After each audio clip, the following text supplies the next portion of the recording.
Beneath the mountains of the Iranian plateau, something impossible happened for 5 millennia. While entire civilizations vanished from history like footprints in the sand, while empires dissolved and languages died, a single culture endured all the apocalypses. And it didn't just survive, it transformed every invader into its own reflection. Alexander the Great marched across these lands with the most powerful army ever seen. He burned Persepolis to ashes. He massacred entire populations. He declared the end of the Persian Empire, but 2 generations later, his own generals wore Persian clothes, spoke the Persian language, and ruled like Oriental kings. The Arabs conquered the entire country in the 7th century, brought a new religion, imposed their language, and destroyed Zoroastrian temples. 50 years later, the Arab caliphs were completely dependent on Persian bureaucrats, read poetry in Farsi, and adopted Sassanian court ceremonies. Genghis Khan razed ancient cities, turned cultivated fields into deserts, and erected pyramids with 100,000 skulls. His grandchildren built the most beautiful mosques with blue domes, declared Persian the official language of the state, and married Iranian princesses. This is not the story of a country that resisted through military force. It is the story of a civilization that learned to conquer by being conquered, that transformed defeat into strategy, that made cultural assimilation a more powerful weapon than any army. And it all began long before the empires we know. 7,000 years ago, when writing was still in its infancy in Mesopotamia, when the pyramids of Egypt were merely dreams of future pharaohs, urban settlements were already flourishing in Iranian territory. The Giroft culture in the southeast, the ziggurat of Sialk on the central plateau, sophisticated civilizations, contemporary with the Sumerians and the early Egyptians. They were not peripheral, they were central. While the Western world constructs its historical narrative beginning with Mesopotamia and Egypt, it systematically ignores that Iran was there from the very beginning. In the southwest of this plateau, in the 3rd millennium BC, Elam emerged, a state so powerful that it dictated terms to the empires of Mesopotamia. When the Sumerians tried to expand eastward, they encountered Elamite walls. When the Akkadians marched with their troops, they negotiated with Elamite diplomats. And it was precisely here that something revolutionary for human history was born. In 2280 BC, the Akkadian king Naram-Sin went to war against Elam. The campaign was brutal, but it did not end in total massacre, as was customary at the time. It ended with a written document, an international treaty, not a list of tributes imposed on the defeated, not a humiliating declaration of vassalage, a diplomatic agreement recognizing the independence of Elam under specific conditions of political alignment. The first documented international treaty in human history was signed here on Iranian territory. Iran was present at the origin of the very idea of diplomacy, of negotiation between sovereign states, of international law. But the Elamites were not the Iranians we know today. They were ancient peoples, but genetically and culturally linked to the civilizations of Mesopotamia. They spoke different languages. They worshipped different gods. The true Iranians arrived later in migratory waves that completely transformed the plateau. Between the 20th and 15th centuries BC, nomadic tribes descended from the steppes of Central Asia. Horsemen of the endless plains, cattle herders, mounted warriors. They spoke an ancient Indo-European language, part of the same language family that would give rise to Latin, Greek, Sanskrit, and the English you speak now. They were distant relatives of the peoples who would colonize Europe. But they chose the mountains of Iran. They called themselves Aryans. The word meant noble, excellent, superior, and they named their new land Aryanum Vaeja, the land of the Aryans. Over time, this ancestral word would transform through millennia of linguistic evolution into Iran, the name the country carries to this day. These Indo-Iranian tribes mixed with the local populations, with the descendants of the Elamites, with mountain peoples. And in this cultural melting pot, on this plateau surrounded by deserts to the south and mountains to the north, they forged the most powerful weapon in history. It wasn't military technology. It wasn't cavalry tactics. It was an idea about the nature of reality. Before Buddhism flourished in India, before Judaism was born in Palestine, before Christ preached in the Judean deserts, before Muhammad received revelations in Mecca, a religion was born here that would forever change the way humanity thinks about the universe, about time, about good and evil: Zoroastrianism. And this spiritual tradition did something that no other had done before. She declared that the universe is not an eternal cycle of birth and death. It is not a wheel that spins aimlessly. The universe is a battlefield, a cosmic war between absolute forces. On one side, Ahura Mazda, the transcendent god of light, truth, order, and creation. On the other side, Angra Mainyu, the destructive spirit of lies, chaos, darkness, and annihilation. And every human being, every animal, every element of nature participates in this war. There is no neutrality. There are no spectators. Every action pushes the universe towards the light or towards the darkness. But Zoroastrianism went beyond abstract theology. It mapped this metaphysical war onto physical space.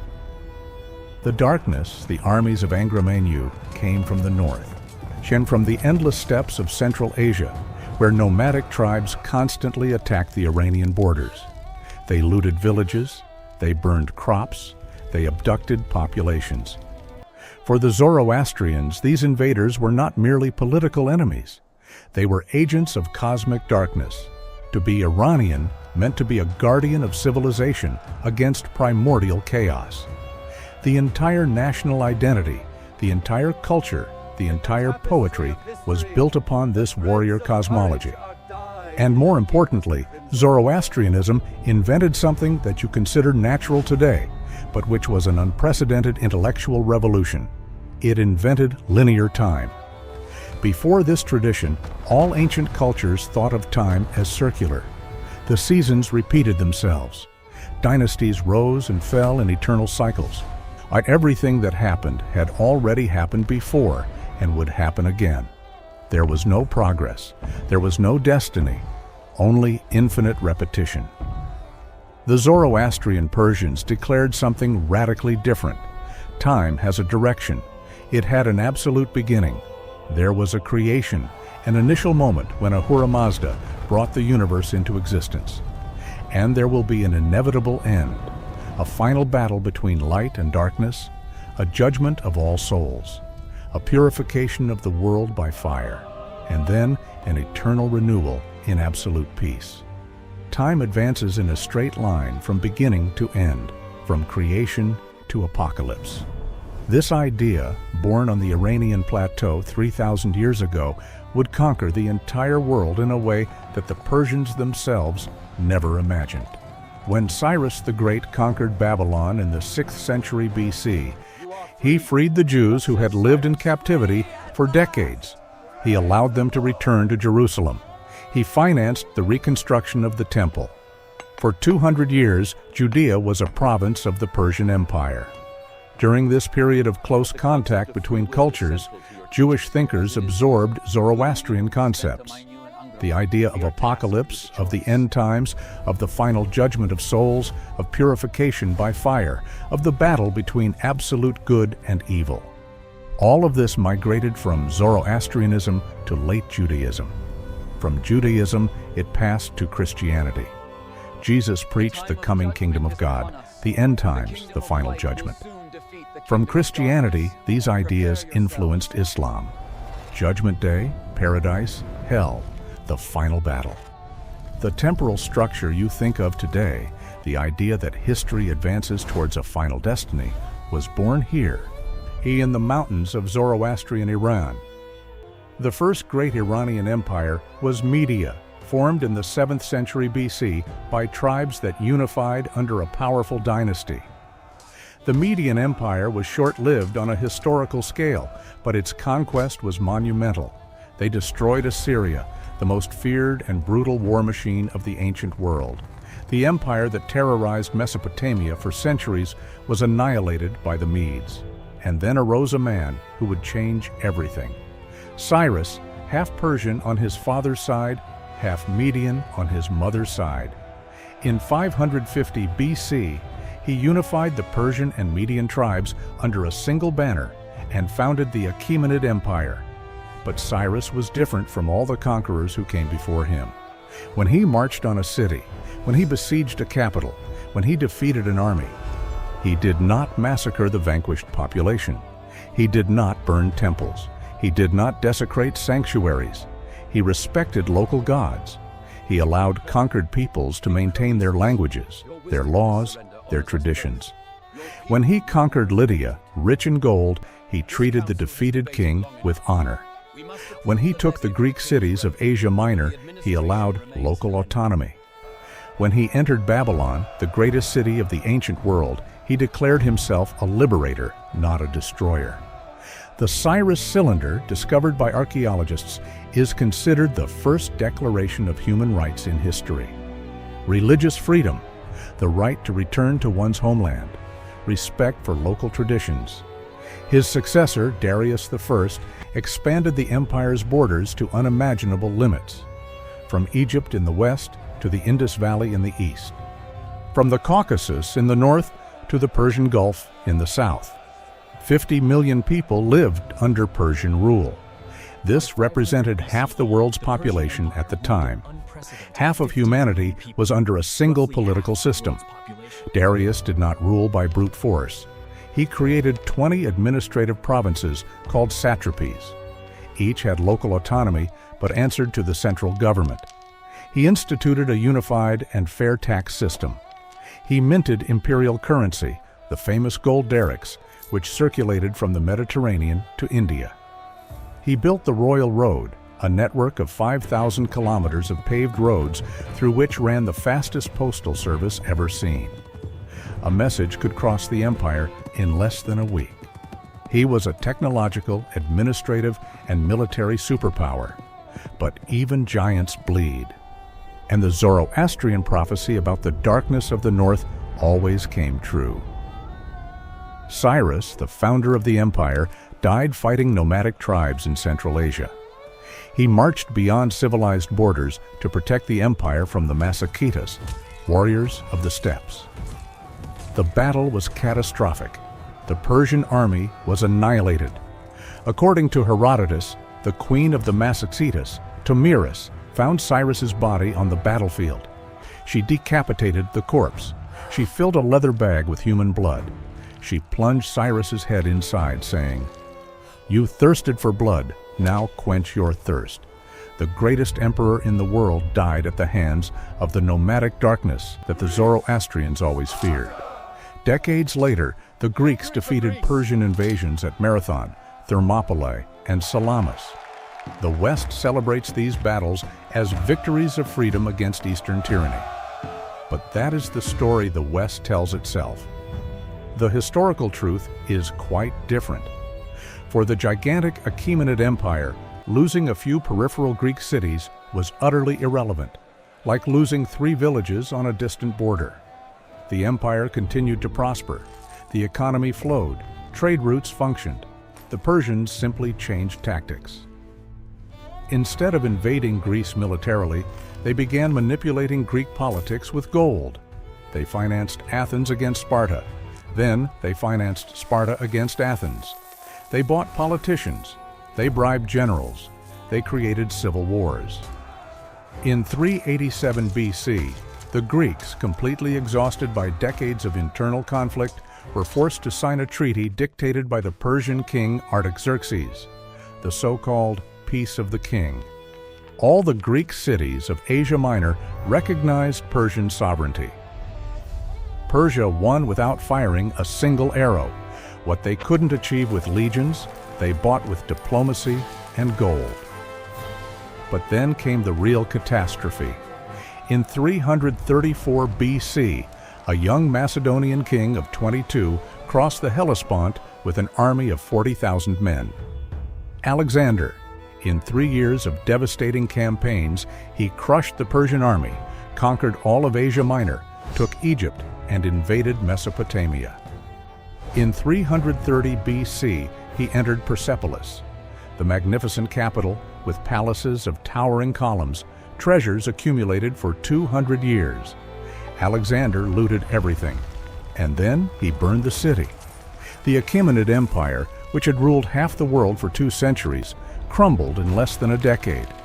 It seemed the absolute end of Persian civilization. And it was precisely there, in that moment of total annihilation, that the Iranian survival mechanism activated for the first time in history. Alexander conquered the empire, but the empire conquered Alexander. Within a few months, he began to wear Persian clothes. He adopted Achaemenid court ceremonies. He married Roxana, an Iranian princess. He ordered his Macedonian generals to marry Persian nobles.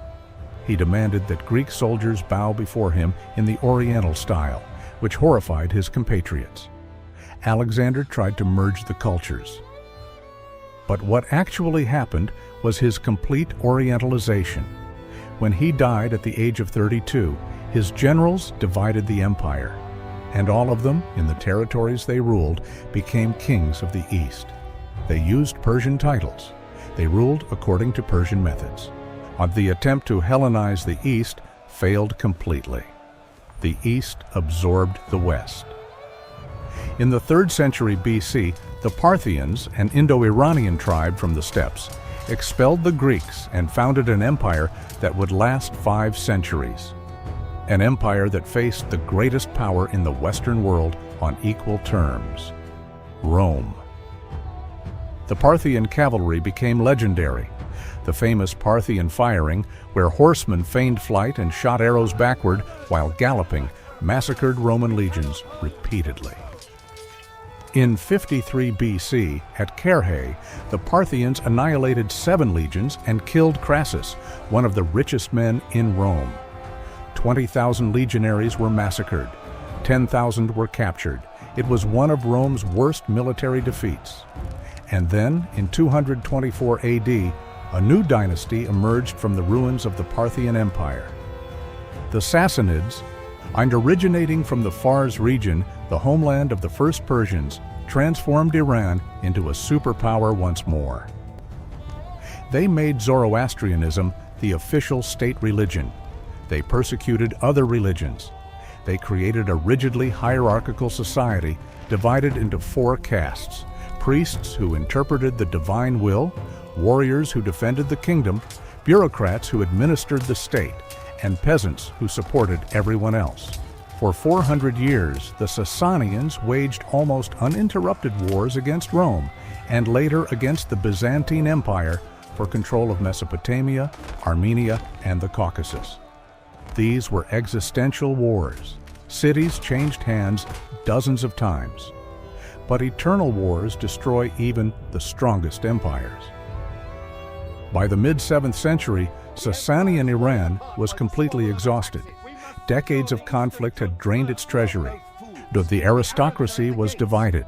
The army weakened, and from the deserts of the Arabian Peninsula emerged a completely new force that no one expected: the Arab armies, unified by a nascent religion and a revolutionary energy: Islam. In a few years, they swept through Byzantine Syria, conquered Egypt, and invaded Mesopotamia. And in 651, they took the Persian capital. The last Sassanid Shah was assassinated while fleeing. All of Iran came under the rule of the Arab Caliphate. A new era began. The Arabs brought a completely different religion. Islam replaced Zoroastrianism. Fire temples were closed. Priests were persecuted. The Arabic language was imposed as the administrative and religious language. For any other civilization of the ancient world, this would have meant total extinction. Egypt was Arabized. Syria was Arabized. Mesopotamia was Arabized. Millennia-old cultures dissolved into the Arab-Islamic melting pot.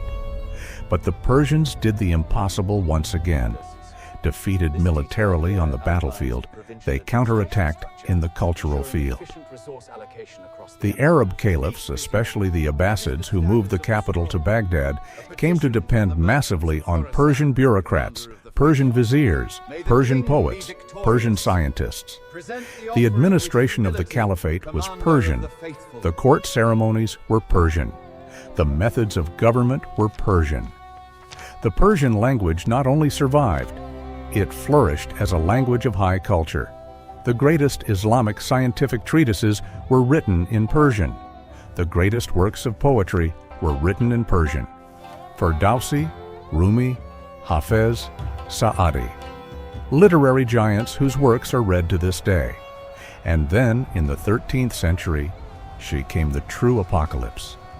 The event that should have annihilated all civilization in its path. In 1220, Genghis Khan descended from the Mongolian steppes with hordes that no one could contain. The Mongols didn't conquer territories, they annihilated entire populations. Cities that resisted were completely destroyed. Every inhabitant massacred. Millennia-old irrigation systems were deliberately destroyed. Fertile fields turned into deserts. It seemed like the very end of sedentary civilization. But when Genghis Khan's grandson, Hulagu, founded a Mongol state in Iran called the Ilkhanate, something happened that defies all logic. The Mongol conquerors, accustomed to living in tents on the steppes, converted to Islam en masse. They adopted Persian as the official language of the state. They began building magnificent mosques with blue-tiled domes. They funded Persian poets and artists. Within 2 generations, the Mongols had become completely Persian. They dressed like Persians. They spoke Persian. They thought like Persians. History repeated itself in the 14th century. Tamerlane, a Mongol descendant, invaded Iran with indescribable violence. He erected towers with 100,000 skulls piled on top of them. He burned cities to their foundations. But his descendants, the Timurids, fostered one of the greatest Persian cultural renaissances in history. They brought the best Iranian artisans to Samarkand. They wrote epic poetry in Farsi. They created Persian miniatures of unparalleled beauty. Once again, the brutal invader was completely absorbed by the culture he tried to destroy. For 300 years, between the 13th and 16th centuries, Turkish and Mongol dynasties ruled parts of Iran. But all of them, without exception, became Persian within a few generations. The Iranian cultural code was so strong, so deep, so sophisticated, that it completely reprogrammed each conqueror.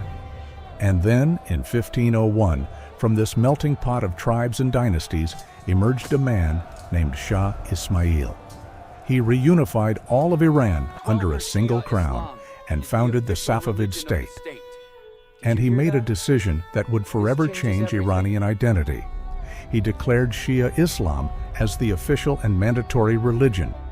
This definitively separated Iran from the rest of the Islamic world, which was predominantly Sunni. It created a religious and cultural boundary with the Ottoman Empire. It was a new identity, unique, unyielding, Persian, and Shia. In the 19th century, under the Qajar Turkish dynasty, Iran faced a new existential crisis. It lost 2 devastating wars against the Russian Empire. Vast territories were permanently seized: Georgia, Armenia, Azerbaijan, regions that had been Iranian for millennia. At the beginning of the 20th century, on the eve of the First World War, Iran became the stage for the Great Game, the geopolitical stalemate between the British and Russian empires. The country was effectively divided into spheres of influence. The British exploited Iranian oil in the south. Russian troops occupied the north. Sovereignty was a fiction. But in 1925, Reza Pahlavi came to power through a military coup. And in 1935, he did something that shook world diplomacy. For centuries, the Western world had called this country Persia. That was a Greek name derived from Persis, a province of the ancient empire. In Europe, Persia evoked fairy tales, exotic carpets, harems, oriental backwardness, fantasy. Reza sent a formal order to all foreign embassies. From now on, the country must be called by its true and ancestral name, the same name the people have used for 3,000 years. Iran, the land of the Aryans. It wasn't a cosmetic change, it was a symbolic declaration of war. We are not an exotic colony. We are not an oriental fantasy for Western consumption. We are a modern civilization with ancient roots, and you will have to respect us. And today, an extraordinary historical paradox persists. In the Western mind, two names coexist for the same place. Iran evokes contemporary images, geopolitical tension, nuclear program, economic sanctions, regional conflicts. While Persia evokes lost romanticism, Rumi's poetry, flying carpets, gardens of paradise, golden empires. Two names, one land, and an eternal struggle over how it will be remembered. For 5,000 uninterrupted years, this civilization developed a survival mechanism absolutely unique in human history. When conquered militarily, it culturally absorbed its conquerors. When occupied politically, it transformed the occupiers into Persians. It invented the linear time in which all humanity thinks today. It is at the origin of international diplomacy. But perhaps its greatest battle is happening now, at this very moment. Because sometimes the real battlefield isn't physical territory. It's collective memory. It's cultural identity. It's the invisible war between who we were in our glorious past, who we are in our complex present, and how the world stubbornly insists on seeing us. If you want to continue exploring these stories that span millennia, these civilizations that transformed military defeat into eternal victory, subscribe to this channel now. Every week, a new immersive and cinematic journey through the past that irreversibly shaped the present we live in. Don't miss the next story.